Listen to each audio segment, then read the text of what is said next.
le numérique est peut-être de nouveau un révélateur aussi de tous les nouveaux conflits sociaux. Il révèle ce qui sont les nouvelles tensions, les nouvelles façons d'interagir avec autrui. Il révèle les tensions sociales. Bonjour et bienvenue dans Be My Guest, je vous emmène à la rencontre de ceux qui font et de ceux qui pensent le digital. Aujourd'hui, je suis avec Stefana Broadbent, qui est entrepreneuse, anthropologue, chercheuse. Vous la connaissez peut-être à travers son TED Talk, qui a eu plus de 2 millions de vues en ligne. Elle a un parcours fascinant, elle a travaillé avec Swisscom, elle a observé les familles et leur usage des technologies. Elle s'est ensuite penchée sur les interfaces, elle a notamment étudié l'impact de l'automatisation sur les interfaces critiques, par exemple, dans les centrales nucléaires ou pour le contrôle aérien.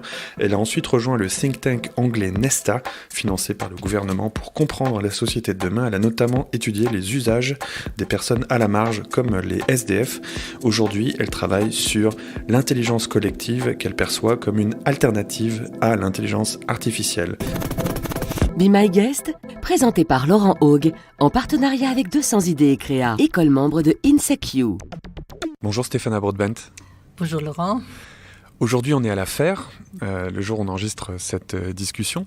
Vous allez parler du futur du travail. Alors, selon vous, comment est-ce que la technologie a changé la façon dont on travaille aujourd'hui ? Alors, d'abord, ce qu'il faut dire, c'est que c'est très impressionnant comment les compétences ont évolué. Depuis 10 ans, je pense, soit au travail que dans la vie privée, tout le monde a acquis des compétences non seulement techniques, mais surtout communicationnelles, je dirais. La capacité vraiment de comprendre l'autre avec des médias et des moyens, même assez limités. Donc, je pars du constat, en fait, que ces compétences, elles sont très diffuses. Quoi qu'il soit le travail, en fait, c'est très difficile de nos jours de trouver des personnes qui n'ont pas quelques contacts dans le cadre de leur activité avec des ordinateurs, des données, etc. Donc ça, c'est mon point de départ. Et donc, on construit de là. Alors, qu'est-ce qui nous attend ? Qu'est-ce qui est en train de se passer ? Et je pense que peut-être le changement le plus impressionnant qu'on pourra voir devant nous, et là, je vais aller un peu à contre-courant par rapport à ceux qui s'attendent que l'intelligence artificielle prenne tout notre travail et tous nos boulots. En fait, ce que je pense que devant nous va se développer, c'est encore la capacité encore majeure de collaborer, même à distance, même avec des équipes très éloignées, et donc de se joindre dans ce qu'on commence à appeler l'intelligence collective. C'est ça, donc l'intelligence collective, en fait, c'est des gens qui se mettent ensemble, notamment à l'aide des technologies, et donc c'est une sorte d'hybride entre l'intelligence humaine, mais qui est augmentée par l'arrivée de la technologie, c'est ça ? Oui, c'est ça l'idée. C'est en fait que maintenant que tellement de gens sont connectés, effectivement, on a une banque de compétences mondiales, des connaissances très étendues qui vont de connaissances même qui ne sont pas nécessairement tout de suite mises au travail, mais que les gens ont acquis et que tout d'un coup, on peut mobiliser. C'est ce qu'on a vu sur des projets comme Wikipédia ou l'open source, par exemple. Exactement. Peut-être le plus beau exemple de tout, c'est qui date maintenant, mais qui reste quand même, je veux dire, vivant, etc. Évidemment, c'est Wikipédia. Et dans le monde un peu plus technique, depuis 20 ans, en fait, maintenant, on a les systèmes les plus puissants d'ordinateurs, de systèmes informatiques, tournent sur de l'open source, c'est-à-dire du code qui a été créé par des gens éparpillés, qui se connaissent pas, qui se rencontrent pas, et qui pas tous étaient dans des grosses entreprises. Certains oui, mais certains non, mais qui ont tous collaboré à petits morceaux au niveau de leurs compétences pour créer une base de connaissances communes qui est très utilisable. Et donc ça, en fait, ce que vous dites, c'est que la technologie a accéléré ce phénomène et l'a quelque part globalisé, parce qu'en soi, la collaboration un peu organique, s'il y a un livre qui parle de la cathédrale et du bazar, qui est assez connu, qui reprend cette image, la cathédrale étant très organisée, le bazar étant très horizontal, très désorganisé, très organique donc. Et en fait, ce que vous dites, c'est que la technologie a accéléré ce processus et l'a fait changer d'échelle, en fait, c'est ça ? Tout à fait. Et je pense que d'une part, ce qu'on est en train de voir, c'est que de plus en plus d'organisations se rendent compte que il y a cette espèce, en anglais on parle de la sagesse des foules, en fait qu'il y a ces connaissances qui sont éparpillées, qu'on peut effectivement mobiliser pour plein de choses. Alors, il y a plusieurs domaines où on voit ça en action. Il y a beaucoup d'administrations, beaucoup de politiques, de systèmes publics qui se rendent compte qu'effectivement les citoyens ont des compétences à amener, qu'avec la progressive nécessité de réduire certains coûts, on peut effectivement s'appuyer, si vous voulez, d'une autre manière à ces citoyens. Et donc, on voit, par exemple, de plus en plus d'exemples de budgets participatifs ou bien d'appels aux citoyens pour définir des lois, des initiatives, etc. Donc, il y a toute la sphère, si vous voulez, publique qui est en train de s'emparer d'une manière de plus en plus importante de ça, avec même des programmes de recherche importants aux États-Unis sur comment faire ça dans les pays scandinaves, évidemment, etc. Et il y a aussi toute une sphère que moi j'aime beaucoup, qui m'intéresse beaucoup, qui est dans la sphère médicale, où on voit les patients s'organiser.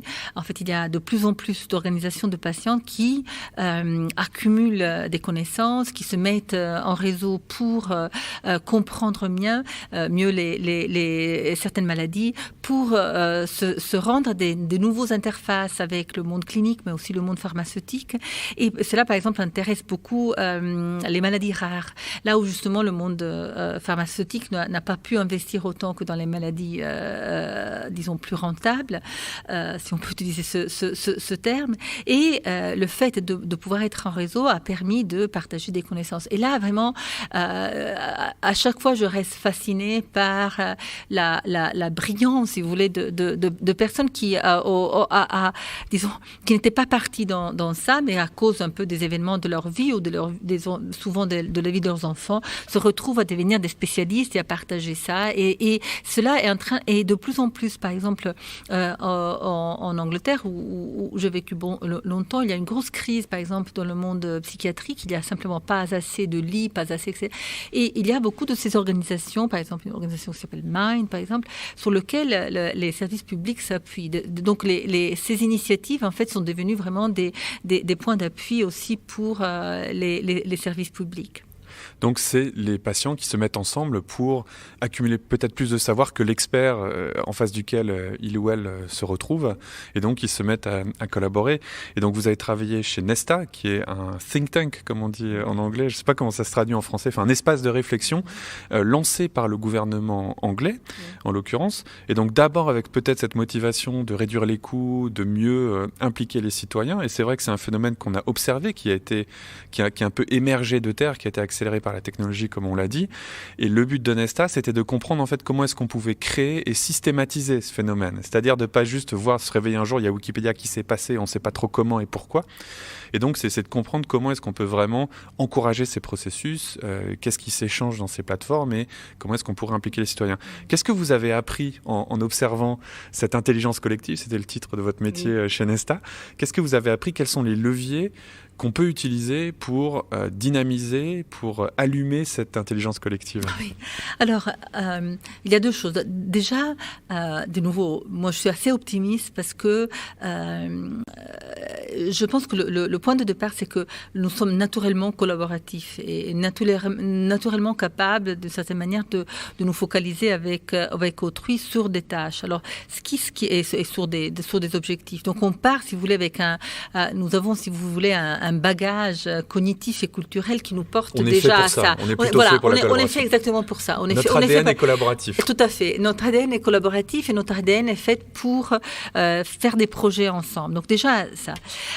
Le deuxième aspect, c'est que en fait, il faut toutefois que les plus beaux projets qu'on a vus, que ce soit l'open source, que ce soit Wikipédia, les cartes collaboratives, les systèmes de mapping collaboratifs, tous ces systèmes partent avec une espèce de ce qu'on appellerait une gouvernance clairement ouverte. C'est-à-dire que les gens sont prêts à collaborer, à créer des grosses bases de connaissances publiques et communes, s'ils savent d'une certaine manière que leur contribution n'est pas au profit, si vous voulez, qui sont pas en train d'enrichir quelqu'un d'autre, de faire du bien pour leur communauté. Ouais. Exactement. C'est-à-dire que et je pense que ça c'est aussi un apprentissage qui a été fait dans ces dernières 10-15 années d'activité numérique importante.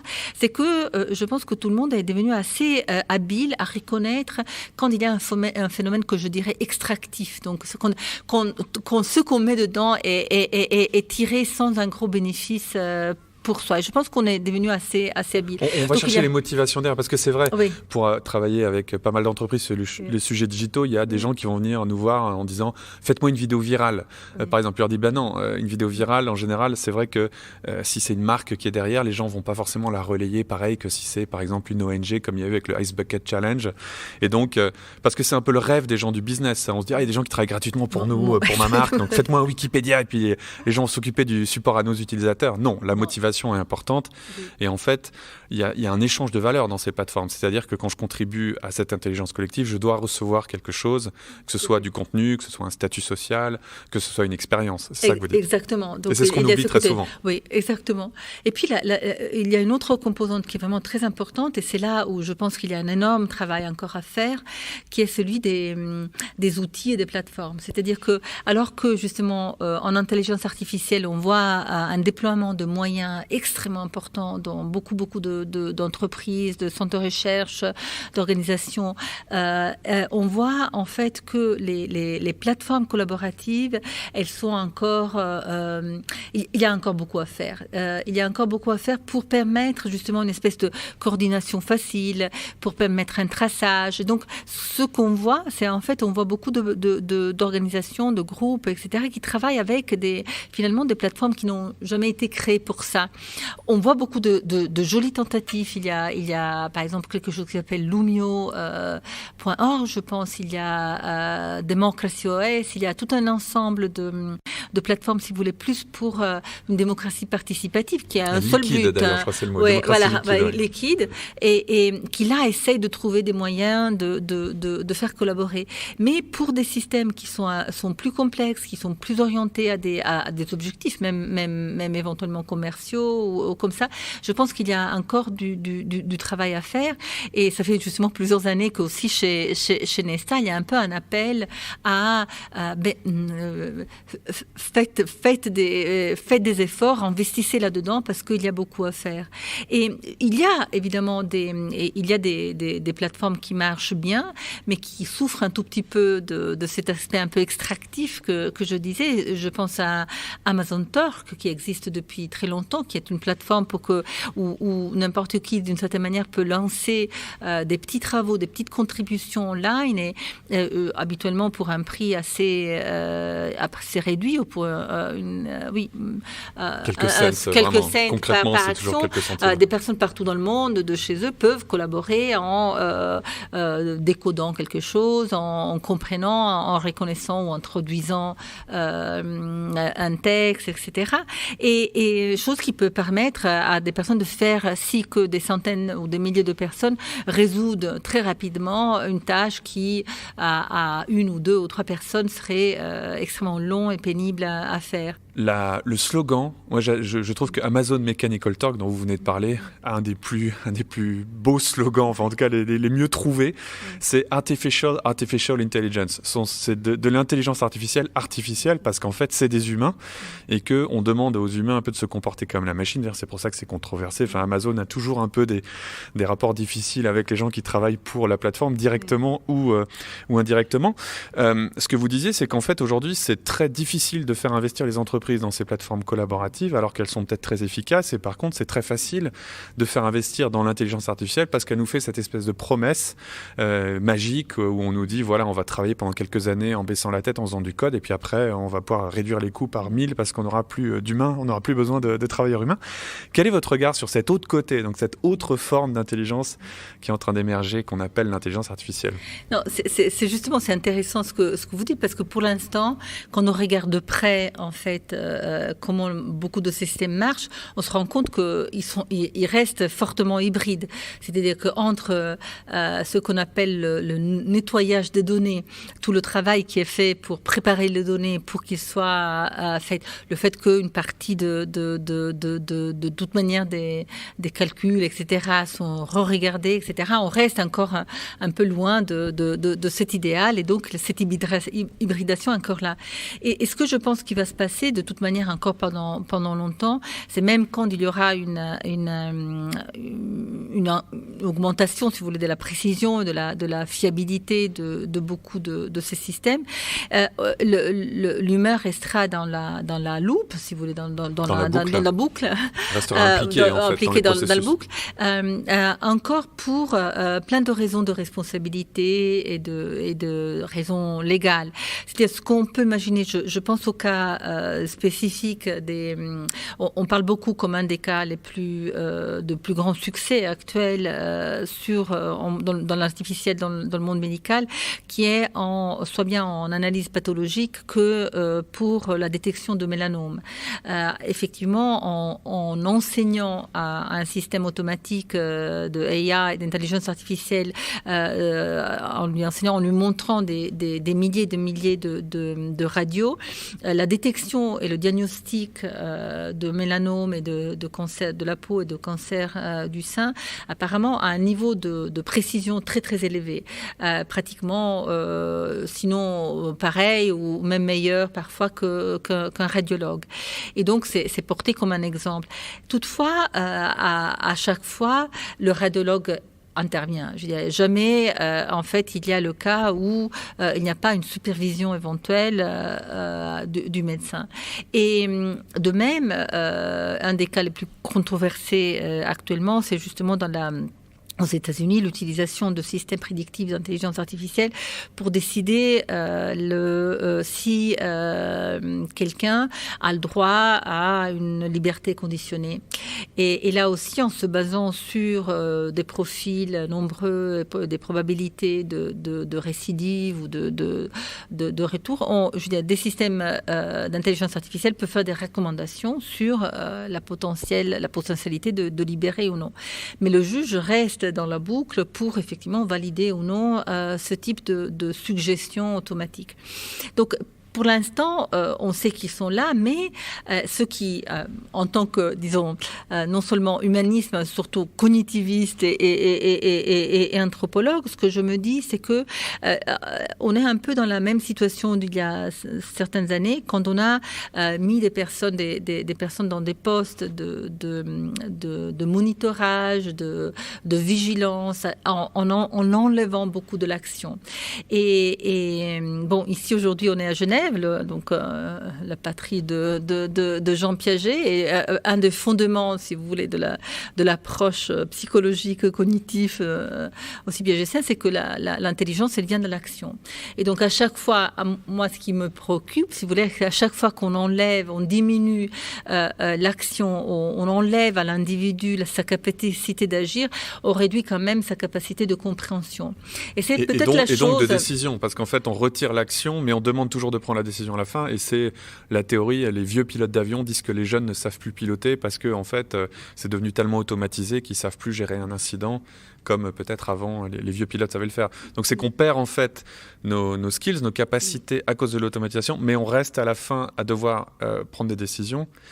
Et on prend la décision mieux quand on connaît les éléments sur lesquels on décide. C'est ça que vous dites. Exactement. Et en fait, souvent, en fait, ces postes restent un peu le dernier baluard, la dernière ligne de secours, le dernier rempart pour éviter l'accident, éviter l'erreur, mais souvent sans les moyens et surtout la transparence. On parle beaucoup. C'est des boîtes noires, voilà, c'est ça. Exactement. C'est qu'on reçoit, on dit à 80% de chance cette personne va pas récidiver, mais on ne sait pas comment l'algorithme a calculé ça, pourquoi, si c'est sur des critères racistes, comme pas mal d'algorithmes sont accusés de biais racistes, entre autres sexistes, etc.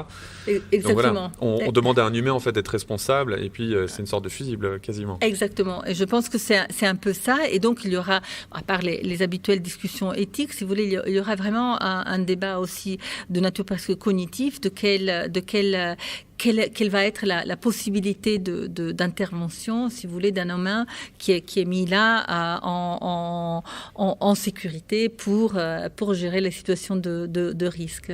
Oui, c'est vrai, il y a presque un côté aléatoire, quoi. C'est qu'il faut qu'il y ait un humain, puis il va se retrouver à assumer une erreur d'un système, mais au moins on aura quelqu'un à mettre à la télé en disant c'est de sa faute. C'était sa faute. Alors justement, ça va permettre d'amener sur votre parcours, parce que bon, vous intéressez depuis très longtemps à cette collision entre technologie et société, avec un regard d'anthropologue, hein, c'est votre formation. Alors j'aimerais qu'on revienne sur les différentes étapes. Vous avez travaillé pour une société de télécom, vous avez étudié le comportement des SDF et de la technologie, vous avez parlé étudié l'intelligence collective dont on a déjà parlé, et vous avez aussi fait des études sur justement ces métiers qui deviennent quelque part tellement annihilants que les gens ne font plus attention et ça mène à des accidents, avec notamment l'exemple des conducteurs de train. Est-ce que vous pouvez nous en dire un peu plus sur cette recherche ? Oui, en fait, voilà, justement, en venant avec un regard un peu de ce qu'on appelle les facteurs humains, ou en France on appelait ça l'ergonomie cognitive, etc. Je me suis un peu penchée sur justement ces métiers qui avaient peu à peu perdu le côté, d'une part justement le côté actif, mais surtout qui avait aussi perdu, qui était devenu de plus en plus isolé. Et abstrait, quelque part, qui n'était plus relié à la réalité. Tout à fait. Si vous pensez, si vous regardez, il y a un très beau film de Michel Carnet, je crois que ça s'appelle La Bête humaine, où il y a une longue séquence où Jean Gabin, conducteur de train, avec son compagnon qui remplit de charbon le train. Donc, et il y a ces deux personnes qui interagissent, qui sont très physiques dans leur gestion. Alors, sans vouloir rentrer dans les années 30, mais si vous regardez actuellement un conducteur de train, effectivement, ça pourrait être un pilote d'avion, donc avec très peu d'action, isolé, seul, etc. Et les cas d'accident que j'ai analysés sont des cas dans lesquels souvent, en fait, et je les ai choisis pour ça, le conducteur était au téléphone. En fait, c'est ça, c'est tellement ennuyeux que invariablement on sort le téléphone et puis on commence à jouer. Même si c'est interdit, même si c'est. D'ailleurs, il y a j'ai des parlé règles. avec des sociétés. J'étais fait une présentation dans une société d'autoroute que je ne nommerai pas, et il y a une recrudescence en ce moment d'accidents avec ce qu'ils appellent les hommes en jaune, donc les gens qui interviennent. Et il y a une recrudescence monstrueuse d'accidents parce que les gens sont sur leur portable sur les longues lignes droites de l'autoroute, quoi. Tout à donc fait. C'est le même phénomène. Et ça, c'était le même phénomène. Là, par exemple, un cas tragique aux États-Unis où le conducteur savait, en fait, il faisait la même route et sa seule fonction, en fait, c'était d'appuyer un bouton pour dire qu'il n'était pas mort toutes les 2 minutes. Aussi, ou bien pour l'ouverture de porte quand il était en gare. Et quand il savait qu'il avait devant lui une vingtaine de minutes de parcours, effectivement, il commençait à regarder, à envoyer des SMS ou des messages, etc. Ce jour-là, quelque chose se passe qui, en fait, c'était en plus une ligne à une seule ligne, donc pas deux, et il y a une collision frontale, etc. Et là, en fait, quand on regarde, et c'est justement le problème de comment est-ce qu'on peut garder la vigilance, comment est-ce qu'on peut assurer qu'il y ait responsable quelque part, parce que le système a été designé d'une façon qui fait que c'était tellement même une minute d'attention. Voilà. Exactement. Et alors justement, je crois qu'il y a des centrales nucléaires, par exemple, qui vous ont mandaté pour réinventer leur interface, donc le centre de contrôle. Qu'est-ce que vous avez amené comme changement, par exemple, sur ces grosses salles de contrôle? On imagine des gens comme ça avec des chapeaux, des blouses blanches et puis plein de boutons rouges partout, un énorme bouton sur lequel il ne faut surtout pas appuyer. C'était quoi un petit peu la démarche que vous ameniez, et puis au final, qu'est-ce qu'il y a eu comme changement? Alors, on a travaillé sur donc moi, mon rôle, c'était vraiment de faire des observations. J'étais là un peu jour et nuit. Effectivement assez fascinant, des salles monstrueuses, une responsabilité incroyable des personnes qui gèrent la centrale. Aussi, hein, c'est ça. Oui, voilà. une responsabilité gigantesque, des temps de réaction d'une centrale très lente. En fait, quand vous commencez une opération, ça peut prendre des heures pour que l'effet se sente, donc des temps assez lents. Mais je crois que peut-être la chose qui nous a le plus frappé, on était la nouvelle génération génération de centrales voulait automatiser une fonction qui était faite, disons, d'une manière plus manuelle. Il y avait l'introduction d'un élément qui s'appelle le bord, qui était fait, disons, manuellement. Les quantités étaient définies manuellement.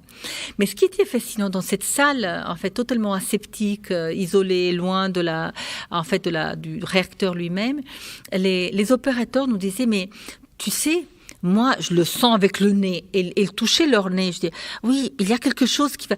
Et tu es là et tu te dis, mais qu'est-ce qu'ils peuvent bien sentir? Et en fait, leur problème dans l'automatisation, c'était que tout d'un coup, ils n'auraient pas senti le changement, la centrale. Ils pouvaient leur intuition. Et là, en fait, notre rôle, et beaucoup de personnes qui s'occupent après d'essayer de capturer, d'automatiser certains éléments, c'est de dire, mais qu'est-ce que c'est cette connaissance un peu implicite, presque corporelle, quand on est aussi distant de là où le process se passe. Et voilà, et c'était essayer de comprendre ça et aussi faire des recommandations de nouveau pour essayer de garder l'opérateur bien actif. De leur laisser finalement leur part d'humanité. Et surtout leur part de finesse, de compétence, ouais. d'intangible. C'est intéressant parce que je crois qu'on va justement vers un monde où, une de mes grandes théories, c'est que quelque part, l'émergence des ordinateurs nous repousse vers notre humanité. C'est-à-dire que plus ça va s'automatiser, plus il va falloir qu'on se tourne vers ce qui n'est pas automatisable. Et un des combats et à mon avis, c'est pas un combat parce qu'en fait, il faut les deux, mais c'est entre la data et l'intuition. Et il faut une complémentarité des deux. Mais ça me permet de faire un parallèle avec un autre moment de votre vie où il y avait un peu cette même dynamique. C'est-à-dire qu'il y avait des endroits où on avait beaucoup d'éléments, où on pouvait faire confiance à l'intangible, au contexte, et puis des éléments où au contraire, on avait très peu d'informations. C'était quand vous travaillé pour l'opérateur de téléphonie mobile et d'ailleurs téléphonie tout court nationale suisse, Swisscom, et vous étiez anthropologue et vous alliez observer les familles et vous voyez qu'il y avait par exemple une hiérarchie dans les différents canaux de communication. On avait certains où justement on avait très peu d'informations contextuelles, très peu d'informations humaines, genre le SMS, et qu'à l'inverse, bien sûr, quand on se voit de face à face, on peut tout de suite imaginer le ton de la personne, comment il ou elle, de quoi il ou elle a l'air, etc. Est-ce que vous pourriez nous raconter un petit peu à l'époque ce constat que vous aviez fait sur l'utilisation que font les gens de tous ces canaux de communication qui nous envahissent? Et aujourd'hui, c'est vrai que pour communiquer, on a des options, on a des centaines quasiment de canaux. Qu'est-ce que vous aviez observé à cette époque-là? Alors, c'était très intéressant parce que justement, c'était peut-être... donc, on parle de 2004 à 2008, 2009. Et on a suivi des centaines de personnes et on a pu sélectionner une cinquantaine de familles avec plusieurs personnes dans chaque foyer. On les a suivies pendant plusieurs années. Donc, on a vraiment regardé toute leur utilisation de canaux de communication, ainsi que Internet, la télévision, etc. Mais ce qui est ressorti, c'est que, tout d'abord, la première chose, c'est que malgré que, même peut-être qu'il y avait à l'époque un tout petit peu moins de canaux possibles, mais quand même, il y en avait au moins 5 ou 6 de choix, et qu'il y avait, tout d'abord, il n'y avait jamais de substitution. C'est pas parce que les gens adoptaient un nouveau canal, je ne sais pas, les SMS, qu'ils abandonnaient l'email, ou c'est pas parce qu'ils avaient commencé à utiliser Skype qu'ils abandonnaient leur téléphone. Ça, c'est très important parce que c'est un des grands fantasmes par rapport à la technologie. Dès qu'on voit quelque chose d'arriver, on dit ça va tout remplacer sur son passage. Par contre, les gens sont assez bons. On continue à avoir des téléphones fixes au bureau, par exemple. Il y a des gens qui ont encore des fax. Donc, en fait, tout s'accumule. Il y avait une espèce d'accumulation constante. Mais ce qui était intéressant, c'est que très rapidement, en fait, il y avait une espèce de spécialisation. C'est-à-dire que le nouveau canal, non seulement il n'était pas substitutif, mais il prenait, en fait, une petite fonction spécifique que les autres ne prenaient pas. Et donc, par exemple, une des choses qu'on s'était rendu compte, c'est que le SMS, qu'à l'époque avait justement 150 caractères. 140, ouais. Qui avait un peu mauvaise réputation. Mauvaise réputation, qui était un peu limitée, etc. D'ailleurs, les concepteurs du SMS faisaient ça comme petit service annexe. Exactement, pour les erreurs techniques. En fait, on s'était rendu compte que c'était le canal dans lequel les communications les plus privées, les plus intimes, les plus personnelles étaient en train de se passer. Parce qu'il avait pour deux raisons, en fait. Une, parce que justement, sa brièveté voulait dire qu'on tendait à l'utiliser avec des personnes avec qui on avait une forte connaissance réciproque. Parce qu'on ne pouvait pas donner beaucoup de contexte. Mais voilà. Donc, puisqu'on n'avait pas beaucoup de contexte, en fait, il fallait qu'il y ait beaucoup de connaissances préalables.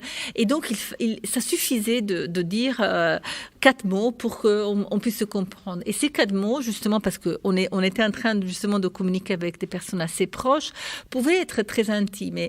Et ce qui me frappait toujours et qui continue à me frapper, c'est que en 4 mots, les gens pouvaient s'énerver à un point. 4 mots pouvaient vraiment mettre quelqu'un de mauvaise humeur pendant toute la journée, ou au contraire, le rendre incroyablement heureux. Et parce que justement, il y avait toutes ces connaissances additionnelles qui s'ajoutaient au message. Il y avait une autre chose. À l'époque, il y avait justement tous les opérateurs, puisqu'on aussi, mais tout le monde avait vu avec beaucoup d'inquiétude l'arrivée de Skype. Donc, c'était des appels gratuits. Mais si vous vous rappelez, surtout à l'époque, en fait, le grand avantage de Skype, c'était de pouvoir se voir. Et nous, ce qu'on s'est rendu compte, c'est que en fait, il y a très peu de gens avec qui on a envie d'avoir des conversations. Et puis ça crée des enjeux, ça crée des enjeux assez forts, parce qu'il faut être montrable, par exemple. Il faut être montrable, il faut aussi, fondamentalement, quand vous voyez aussi, vous ne pouvez pas être en train de faire autre chose. Vous ne pouvez pas pianoter sur votre être en train. Donc, en fait, il faut une espèce d'attention réciproque très importante. Et ce qu'on a constaté, c'est qu'en fait, les coups d'appel Skype étaient généralement programmés. C'est-à-dire que les gens se donnaient un rendez-vous spécifique à une heure pour que les deux personnes soient disponibles justement à se donner l'attention réciproque. Voilà, pour les auditeurs les plus jeunes, il faut leur expliquer qu'il y a eu un monde sans smartphone et que donc la seule façon d'accéder à Internet, c'était via un ordinateur de bureau ou un ordinateur, je mets les guillemets, portable, qui faisait 10 kilos. Mais du coup, en effet, il fallait prévoir, il fallait dire on se Skype à telle heure parce qu'on pouvait pas, il n'y avait pas des réseaux qui permettaient de faire de la vidéo dans le bus comme aujourd'hui. Oui. Mais il y avait une autre raison pour cette planification, c'était que justement, il fallait aussi que les deux personnes se rendent disponibles pour ce type d'appel en même temps.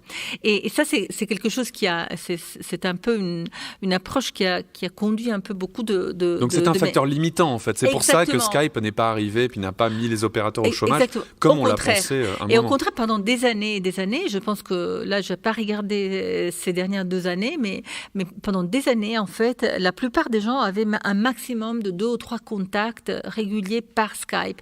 Et c'était typiquement des personnes extrêmement proches, typiquement la grand-mère ou quelqu'un de proche à distance, avec lequel on avait la tendance à avoir des rendez-vous spécifiques parce que justement, tous les deux devaient être disponibles à cette communication. Non seulement disponibles physiquement, mais disponibles mentalement, puis il y a plein de etc. contraintes. On ne peut pas faire un Skype avec une vidéo dans la nuit, par exemple. Il faut qu'il y ait de la lumière. Enfin, voilà, il y a plein de choses. Est-ce qu'il y avait parce que c'est vrai que, comme tout le monde, moi, j'interviens avec beaucoup de ces médias, puis il m'arrive de passer d'un média à l'autre. Il m'arrive de dire, tiens, pour tel problème, il va falloir qu'on se voit. Ou tel problème, je vais plutôt le faire par email ou je vais appeler.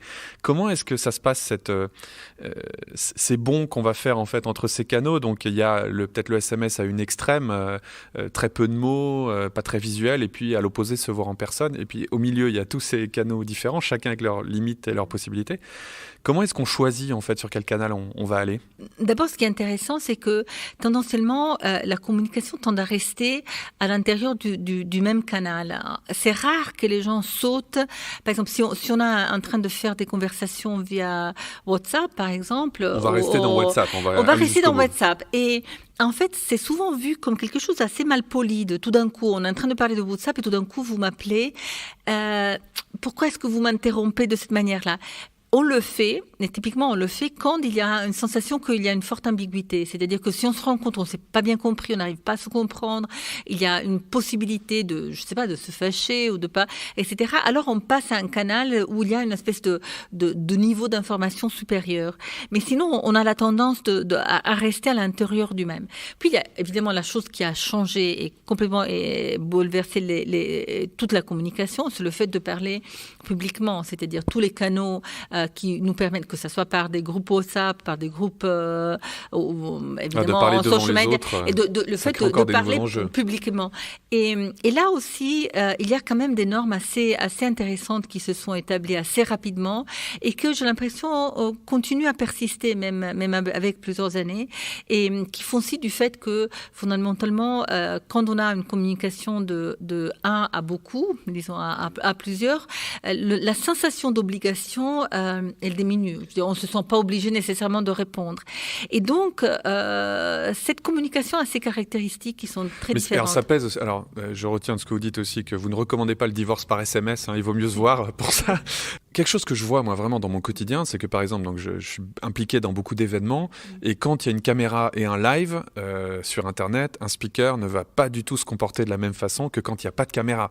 Et du coup, c'est vrai qu'on a conscience aussi du regard des autres, et on voit tout de suite que les gens se censurent, ils se tiennent pas pareil, ils n'utilisent pas le même vocabulaire, ils ne vont pas dire certaines choses dans le monde du business, on va pas dire les petits secrets. Donc, clairement, il y a des impacts très forts de ce passage de l'expression privée vers l'expression publique. C'est vrai que le mot ambiguïté, moi je le retiens beaucoup parce qu'il y a beaucoup d'ambiguïté, il y a beaucoup de place pour l'ambiguïté puisqu'on a peu de mots, puisque c'est pas toujours très visuel, puisque ensuite on sait plus si on parle à une personne ou à beaucoup, c'est assez intéressant, et donc on en revient peut-être pour ça dans les situations les plus importantes vers toujours le fait de se voir en personne. Un des grands fantasmes, peut-être qui n'est pas arrivé et dont on parlait beaucoup au début des années 2000, c'était cette idée que la vie privée allait envahir le travail. Et ça, je crois aussi que vous êtes penché beaucoup sur cette question pendant cette recherche avec Swisscom.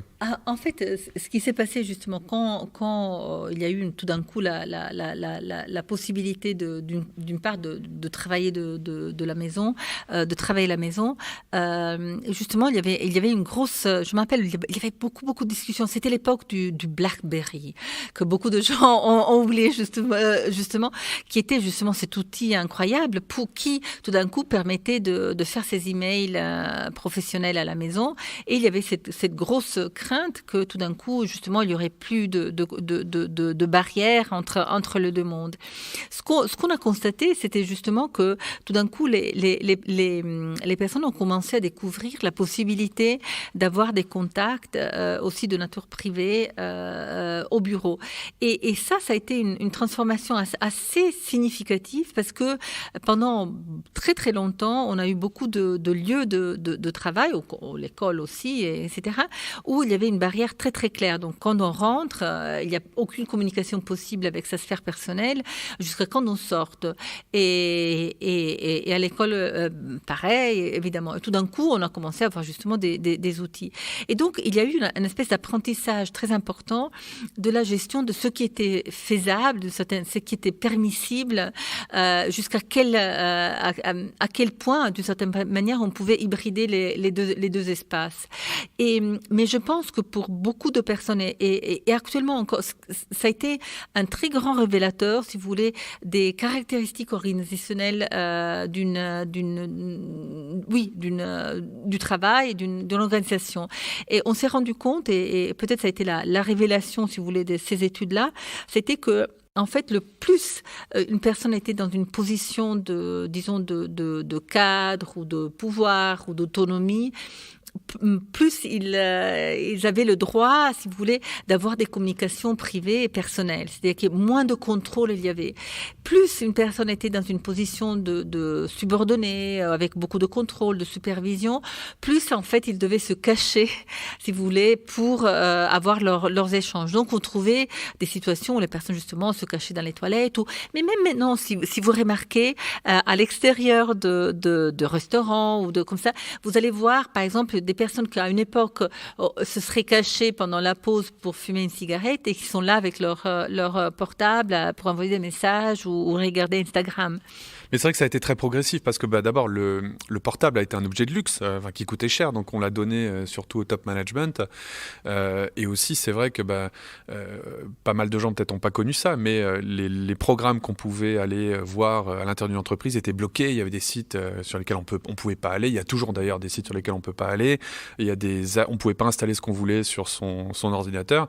Et là, il y a eu ce phénomène qu'on a appelé les Chief Technology Officers, les gens qui bossent dans la technologie appellent ça le Bring Your Own Device, donc amener votre propre ordinateur, où d'un seul coup, en tant qu'individu, on avait le choix entre l'ordinateur du bureau qui était bridé, on pouvait rien faire, et puis l'ordinateur qu'on a dans la poche, qu'on appelle téléphone, mais c'est un ordinateur sur lequel on n'a aucune limite, et puis qu'on ne peut pas arrêter, puisque ça passe par un réseau que l'entreprise n'est pas capable de couper à l'entrée de ses murs. Donc il y a un bouleversement, mais donc il y a eu cette grande peur de l'invasion de la vie privée, donc là on a eu peur un peu pour la productivité, mais en fait j'ai l'impression que ce qui s'est passé c'est l'opposé, c'est qu'aujourd'hui tout le monde travaille 24 heures sur 24 et c'est en fait la vie professionnelle qui a envahi la vie privée. Oui, probablement. De nouveau, il y a des grosses différences entre évidemment le type de position. Et ce qui est intéressant, c'est que peut-être là, en tant qu'anthropologue, ce qu'on s'est rendu compte que par exemple, regarder les usages du téléphone mobile sont un des moyens les plus faciles, de certaine manière, de se rendre compte presque des relations de pouvoir. Quels sont les droits, qui fait quoi, à quel moment, et vraiment, quand est-ce qu'on doit répondre à un email, quand est-ce qu'on peut regarder ces messages privés, etc. La personne la plus senior dans un rendez-vous, c'est vraiment si son téléphone sonne, peut se lever et quitter, alors que le ou la stagiaire ne peut pas le faire, quoi. C'est vraiment un révélateur de la pouvoir, hiérarchie implicite. De la hiérarchie. Et en fait, ce qui est intéressant, c'est aussi en fait la pression. Je dis toujours que le numérique est peut-être de nouveau un révélateur aussi de tous les nouveaux conflits sociaux potentiels. Une des choses que je trouve intéressantes, c'est par exemple à regarder à l'intérieur des familles, qu'est-ce qui fait énerver les parents. Typiquement, là où il y a ces énervements, ces tensions, ces conflits qui sont très très forts, la technologie a déclenché des conflits à l'intérieur de la famille sur le nombre d'heures, sur les jeux, le nombre d'appels, les prix, les choses, etc. Tous ces conflits, en fait, ils mettent vraiment ils révèlent, si vous voulez, ce qui sont les nouvelles tensions, les nouvelles façons d'interagir avec autrui. Vraiment, ils révèlent les tensions sociales qui sont portées par la technologie. Donc vous allez voir un petit peu à la marge pour comprendre les usages émergents puis qui vont se généraliser. Il y a une autre marge sur laquelle vous êtes penché, qui est celle des SDF, que vous avez observé. Vous avez observé leur usage des technologies. Alors, qu'est-ce que vous avez trouvé chez ces gens-là ? Alors tout était parti parce que on s'était rendu compte que dans les foyers d'accueil des SDF, en fait, il y avait une course, dès que les portes ouvraient, il y avait une course à la prise électrique. Parce qu'en fait, le téléphone était vraiment un élément essentiel pour leur vie quotidienne. Et l'autre chose qu'on avait constaté, donc cette étude a été faite à Londres, où malheureusement il y a vraiment beaucoup de personnes dans la rue, c'est que pendant la journée, il y avait beaucoup de sans-abri dans les salles gratuites d'usage d'Internet. Et donc les librairies, les cafés, etc. Là où surtout les bibliothèques, où on avait aussi accès à l'ordinateur. Et donc, dans notre étude, on a regardé aussi bien l'usage des médias sociaux, donc Facebook, etc., que l'usage des moyens privés. Et on s'est rendu compte que surtout, donc là je parle de jeunes SDF, donc pas des personnes avec des gros problèmes psychiatriques, mais des personnes qui souvent sont SDF pour des raisons presque économiques ou d'illégalité de leur statut de résidence. En fait, ils passaient énormément de temps sur Facebook. Et on était vraiment surpris du nombre de contacts alors que on s'imagine un SDF comme une personne qui justement est très isolée, ouais. Très peu de contacts. Donc ils étaient isolés dans le monde physique, mais dans le monde digital, ils participaient un peu comme les autres. Exactement. Puisque dans le monde digital, j'imagine qu'ils pouvaient avoir un peu une identité tierce, quoi. Ils n'étaient pas au coin de la rue en train de mendier. Ils pouvaient construire une image qui, du coup, les réincluait un petit peu dans la société. Il y avait ça. Il y avait aussi que, objectivement, c'était des personnes qui avaient des contacts, mais malheureusement, quand on regardait ce qui les rendait SDF, de certaine manière, c'était qu'il leur manquait, en fait, un espèce de cœur de contact, les contacts les plus proches, les plus intimes, les personnes qui peuvent les héberger en cas de difficulté, la maman. Donc c'est des gens qui avaient une socialisation, mais différente des gens qui n'étaient pas SDF. Exactement. Et l'autre chose... Alors attends, il faut juste qu'on explique comment c'était différent, parce que ça, c'est pas une évidence pour moi. Comment c'était différent? Donc en fait, ce que vous dites, c'est que nous, on a des contacts proches, genre des parents, des frères et sœurs, des contacts. Ensuite, on a un cercle d'amis, et puis ensuite, on a un cercle étendu. Et donc, ces deux premiers cercles, peut-être, sont ce qui nous protège, parce que si on a un problème, on va pouvoir aller dormir chez quelqu'un, être aidé. Et ce que vous avez constaté, c'est que ces gens n'avaient pas ces premiers cercles. Par contre, ils arrivaient à maintenir les cercles plus distants. Ils avaient 500 amis sur Facebook, comme tout le monde, quoi. Tout à fait, c'était ça, en fait. Et Donc, leur utilisation de Facebook permettait de leur garder ces liens les plus éloignés. Le téléphone mobile, ils l'utilisaient souvent pour garder contact avec, par exemple, des autres personnes qui étaient sans abri. Il y avait un énorme tam-tam d'informations. Il y avait un échange d'informations de où on pouvait aller laver ses affaires, où on pouvait manger gratuitement. Donc, c'est de nouveau l'intelligence collective. Tout à fait. Il y avait une énorme intelligence collective là, échange d'informations constant pour la vie quotidienne. Et ce qui manquait, c'était cette espèce de cœur de relation. C'est ce que, en fait, c'est les personnes qu'on appelle le plus souvent, les personnes avec qui on est en contact le plus souvent, les personnes qui justement peuvent nous héberger en cas de besoin. Et c'était probablement ce manque-là, effectivement, qui les rendait leur situation insupportable. Donc, par le biais de la technologie, vous êtes arrivé en fait au fond du problème, quoi, qui était que c'est des gens qui sont complètement isolés, mais de vrais amis, en fait, ou de vraies familles. Tout à fait. Et l'autre chose, si vous permettez, c'est ce qu'on s'était rendu compte, c'est que dans la vie de l'SDF, en fait, ils sont justement, si on est dans la rue, on est complètement au gré des événements externes. S'il pleut, s'il y a des gens qui vous embêtent, etc. Il y a très peu de contrôle. Et aller sur Internet, c'était un des peu de moments de contrôle qu'ils avaient dans la journée. En fait, c'était là qu'ils pouvaient choisir de lire un certain journal de leur lieu d'origine, d'écouter une certaine chanson.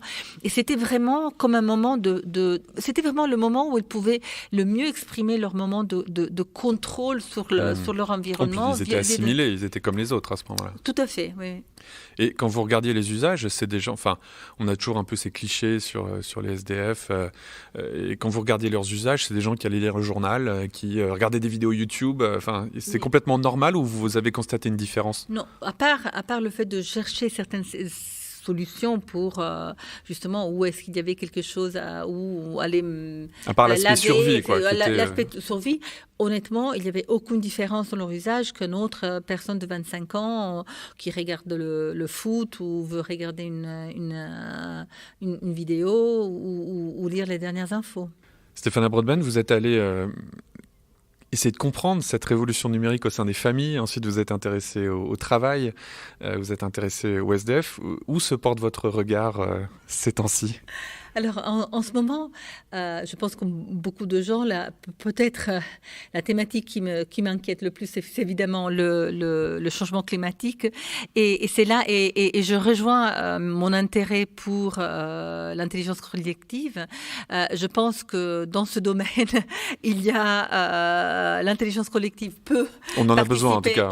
C'est le dilemme du prisonnier. Si on est les seuls à faire l'effort, ça ne marche pas. Et il faut que tout le monde fasse l'effort en même temps pour qu'il y ait un changement. Donc, c'est le thème en même temps, intelligence collective, participation pour trouver des solutions et intelligence collective, oui. Vous avez une fille qui a 19 ans, je crois, ou 18 ans. 17. C'est quoi les règles par rapport à la technologie à la maison chez vous ? Alors, dans un sens, on est très moderne, parce que ça fait très longtemps qu'on n'a plus de télévision. On n'a pas de télévision, en fait. Notre fille ne sait pas ce que ça veut dire attendre pour un programme. Donc, elle va devoir attendre quelques jours pour un programme. Et actuellement, je pense qu'il y a des règles, je dirais, de participation à la vie familiale, comme beaucoup de gens. On aime bien qu'elle nous regarde en face quand elle nous parle. On n'a pas envie de regarder l'arrière d'un téléphone. Et donc, une certaine capacité de socialisation face à face. Par rapport à... Il y a tous ces clichés un peu sur les jeunes générations. Enfin, depuis la nuit des temps, moi qui m'intéresse à l'histoire, j'ai trouvé l'autre jour un prof en Angleterre en 1815 qui se plaint du fait que les élèves ne savent plus écrire au tableau. La technologie qui est coupable de ce délitement de la société, c'est le papier. C'est qu'on a amené le papier dans les classes. Vous, quand vous regardez cette jeune génération qu'on dit accro, on dit qu'ils ont la capacité de se concentrer 3 secondes, vous êtes optimiste ou vous êtes pessimiste ? Moi, je suis toujours optimiste parce que je trouve qu'il y a d'autres compétences qui sont en train de se développer. Lesquelles ? Par exemple, justement, la capacité de traiter un nombre impressionnant d'informations. Je pense que c'est un challenge incroyable, le fait de devoir continuellement filtrer, choisir, voire filtrer, choisir. Donc, je pense que cette capacité va se développer. J'aimerais parfois qu'il puisse, d'une certaine manière, exercer cette capacité peut-être aussi dans un contexte éducatif, chose qui est difficile à faire et l'école, je pense, elles font ce qu'elles peuvent. C'est vrai que j'ai des inquiétudes par rapport au problème de l'attention, mais je les ai autant pour les parents et pour les adultes que pour les jeunes. Donc je pense pas que ce soit un problème générationnel, c'est un problème que nous avons tous, à prendre d'une certaine manière à contrôler notre attention, mais là c'est un long discours. Merci Stéphana. Merci Laurent. Merci d'avoir écouté Be My Guest. Je vous retrouve très vite avec Antoine Verdon pour parler blockchain. Il est le cofondateur de Block Factory et Proxeus. C'était Be My Guest, présenté par Laurent Haug, en partenariat avec 200 idées et créa, école membre de INSECU.